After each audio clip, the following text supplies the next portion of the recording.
Magandang araw po sa lahat ng mga spiritual viewers. Jeep nga umaalis kapag napupuno. Tao pa kaya?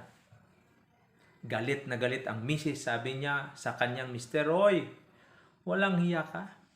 Meron akong nabalitaan, may kabit ka palang 18 years old." Sabi ng mister, "Sus, huli ka na sa balita.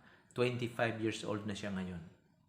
Mga kaibigan, unahin mo ang asawa at anak mo kaysa sa ibang tao.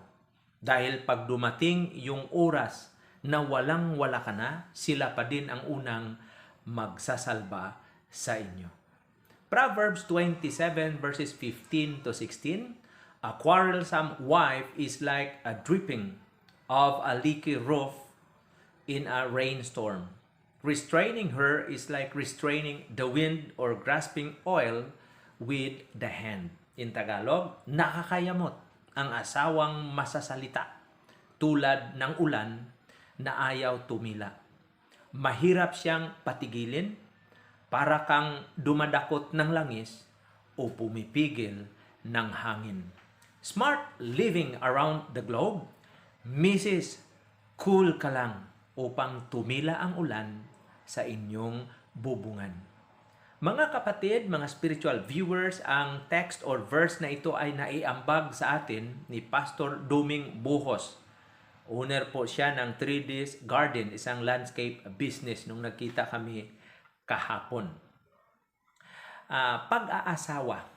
Ayon sa kasabihan ng mga matatanda, ang pag-aasawa ay hindi katulad ng mainit na kanin na kapag isinubo mo ito at napasok ka ay pwede mong iluluwa. Kaya tama ang sabi ng iba, mag-asaway di biro.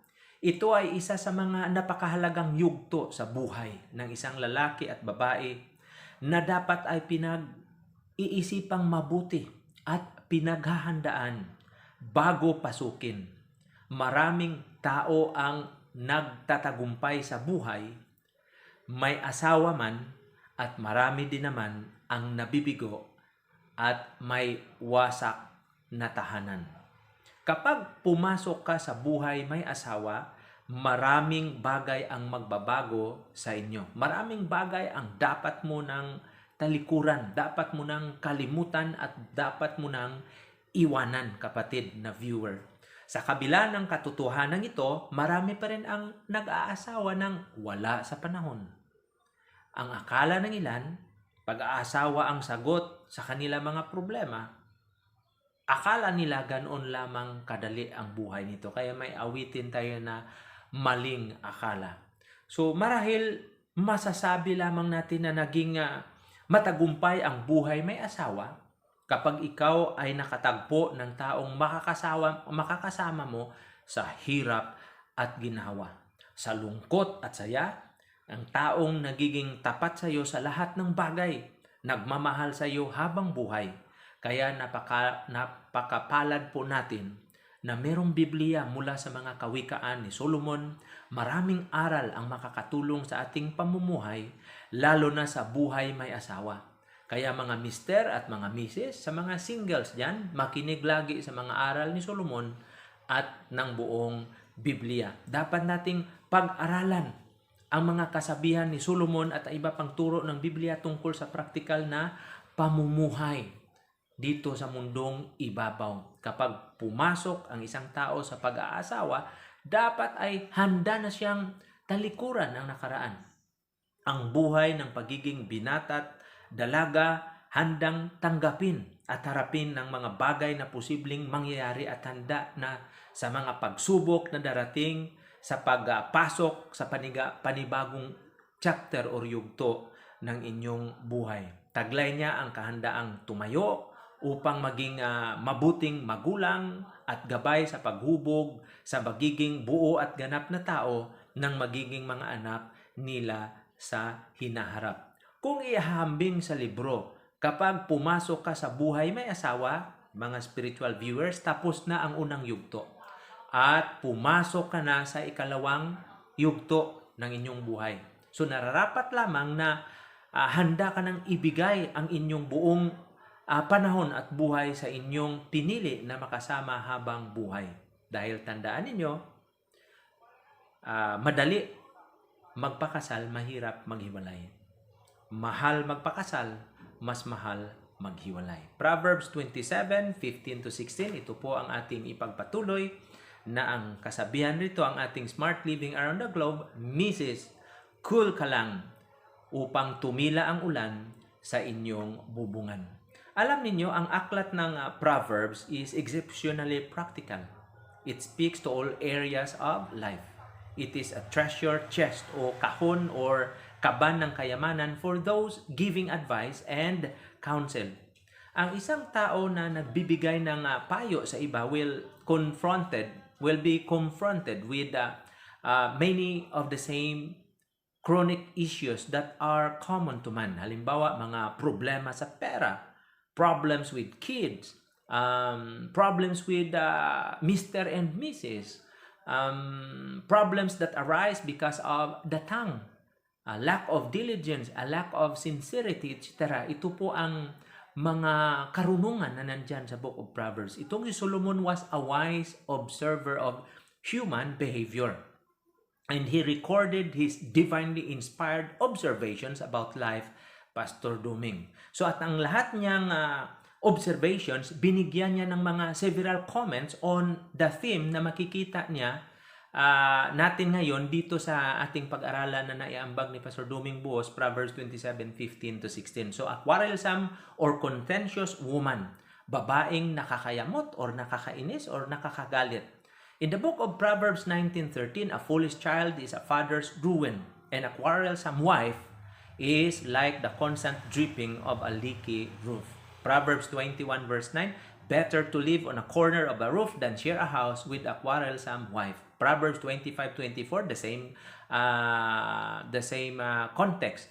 At of course, itong ating tinatalakay ngayong araw na ito, Proverbs 27:15-16, maaring sasabihin ng iba, ito po ay sinulat from a man's perspective dahil Solomon lalaki.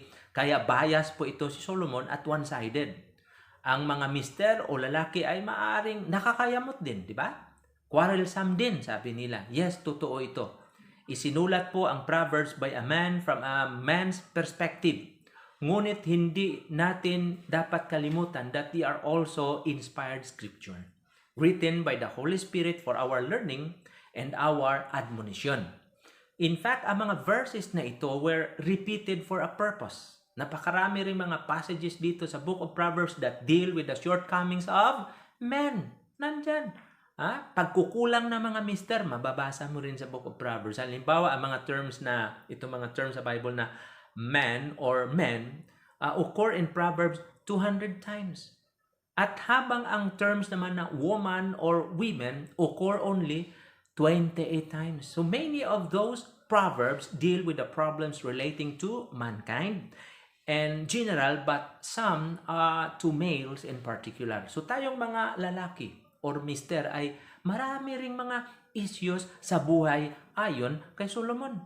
Ngunit ang ating pag-aralan sa araw na ito points out a problem that Solomon and the Holy Spirit observed occurring frequently among women. Ang women, they can be very contentious, women can be very quarrelsome, and women can be very nakakayamot or nakakainis. So Solomon observed this phenomenon enough na siya po ay napilitang isulat ang mga 5 Proverbs about this very point for emphasis and to drive the truth home. O ito ang ituturo ng katotohanan ukol rito. Huwag din po natin ninyong kalimutan, mga kaibigan, spiritual viewers, na itong si Solomon ay napakaraming alam tungkol sa mga babaeng nakakayamot or nakakainis. Alam nyo kung bakit?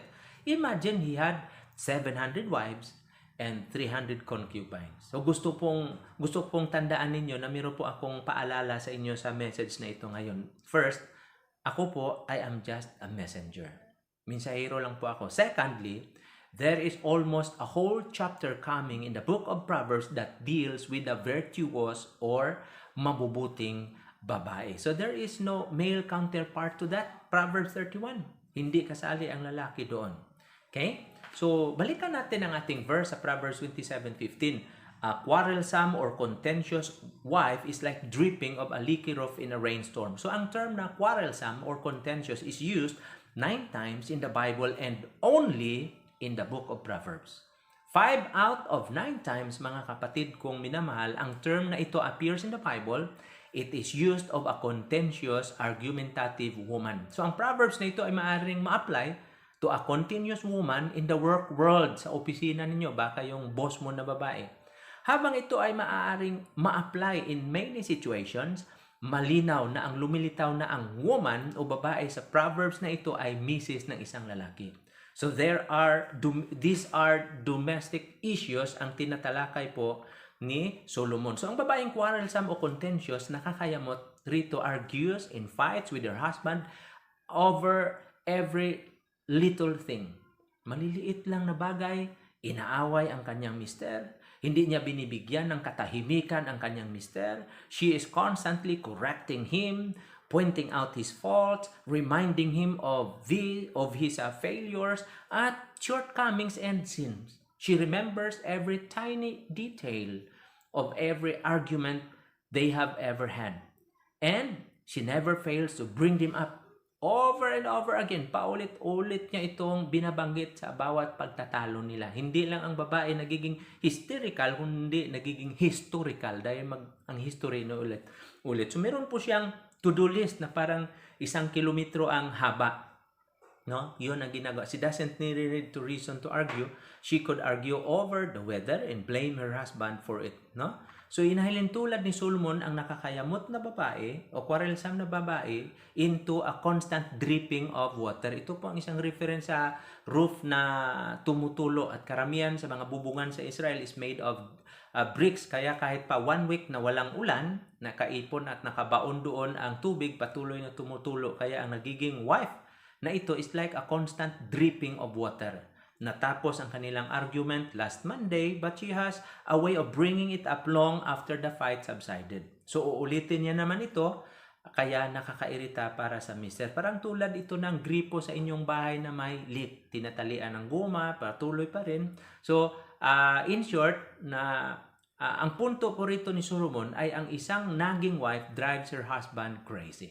Ito po ang tahanan na ayaw ng mister umuwi. Kaya sinabi ni Solomon 3 beses sa Book of Proverbs that the husband would rather live on the roof or in the wilderness than in a house with a contentious wife. So kapag ang bubungan or ang inyong roof is continually leaking, ito po ang magiging sani na ang inyong bahay ay mabubulok. So tama, di ba? So ang isang continual dripping of a wife has been the ruin of many homes. May ilang mga lalaki na umabot na sa punto na hindi na nila makayanan, lumayas at umalis ng walang paalam at doon na sa wilderness o sa disyerto at sa kabububatan na ninirahan o di kaya sa kanlungan ng iba.